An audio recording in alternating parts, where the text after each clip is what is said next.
Great. Thank you so much, Francois, for inviting me here, and thank you all for coming at this busy part of the semester.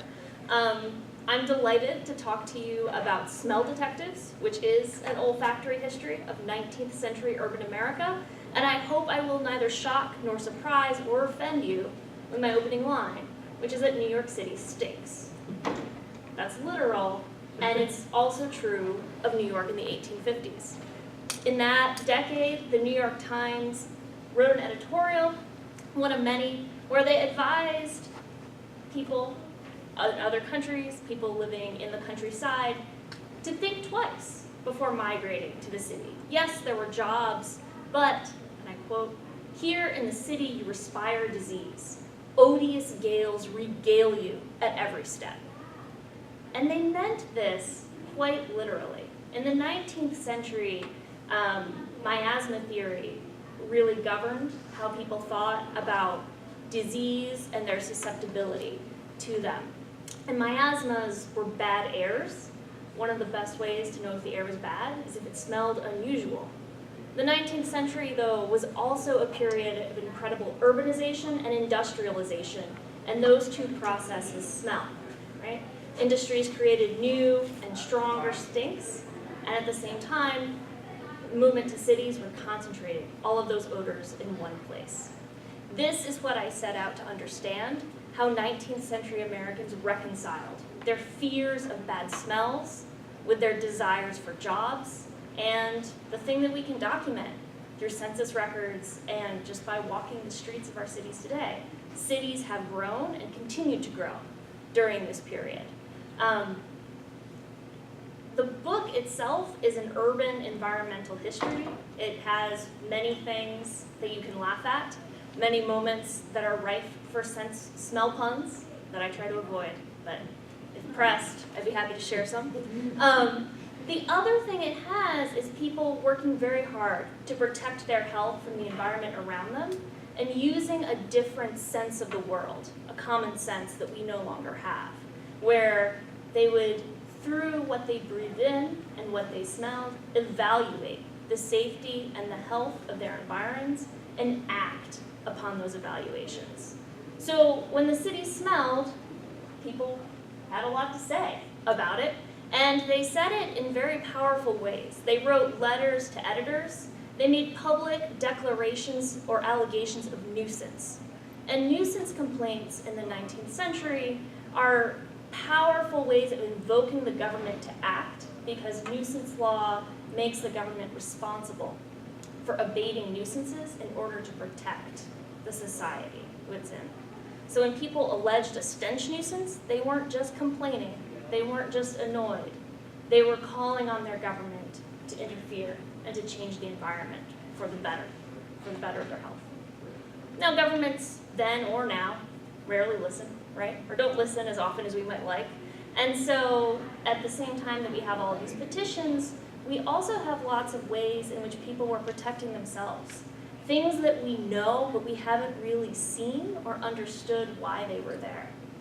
So the nosegay, the boutonniere, the flower you wear here, that is a health protection in the 19th century, because people believed that good smells sweetened the air, and sweeten not only means to make pleasing. According to Merriam-Webster in 1832, it also means to remove noxious material.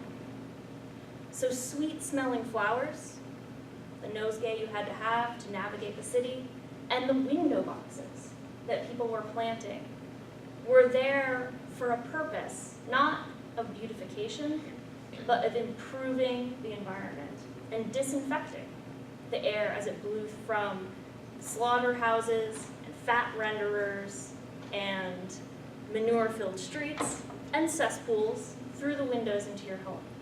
Those flowers were there to remove noxious material, to improve the odor, to protect your health, the health of you within the home. So that's just one of many things that I found, and it shocked me, right? I had to step back because there were so many things that people were doing in the 19th century that I thought were just silly on first blush. One of those things was creating Flower missions. Middle-class women called upon their middle-class compatriots living outside of the city to send in the extra bounty of their gardens.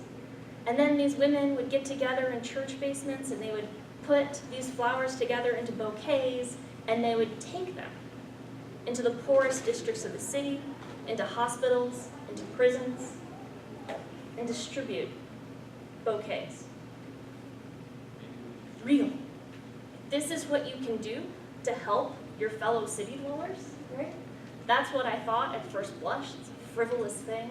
It makes you feel good, right? As the person putting the bouquets together, but didn't do anything for the recipients. Once I understood that flowers were disinfected, right? That completely changes what's happening in that moment, right? These women are taking disinfectants to people who couldn't afford them themselves in the way that they understand and think about the environment that they live in.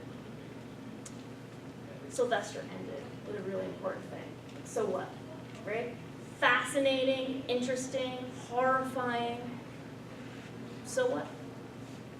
My first years here at Virginia Tech, I was riveted by the news because in Charleston, West Virginia, there was a strange odor. The whole city smelled of black licorice. So I was interested, right?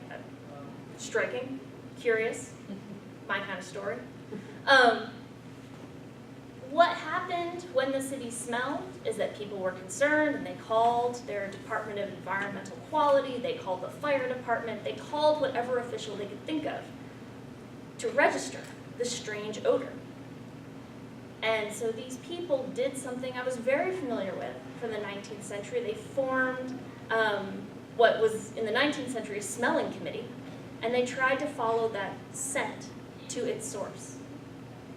What they found in Charleston, West Virginia was a chemical spill that was flowing into the Elk River and corrupting the water supply for 9 counties. The company knew that this was happening, but they didn't want to self-report, right? So the fact that citizens were concerned about a smell was really important because it allowed officials to find and to stop an environmental disaster much sooner than they would otherwise know what to do. So, if you smell something, say something, right? But the other thing that became clear to me as I paid attention to what was going on and I compared it to what had happened in the 19th century when unusual smells alarmed and concerned city residents is that we don't react in the same way anymore because we have germ theory. We know that smells themselves will not make us sick. Smells, however, do give us an incredible amount of information about the environment around us if we pay attention to it. And so one of the things that I hope you will do after you read Smell Detectives, which I also hope you will do, is think more carefully about what you notice when you inhale and what that might mean as you move through our local community, but also the wider world. Thanks. That's great.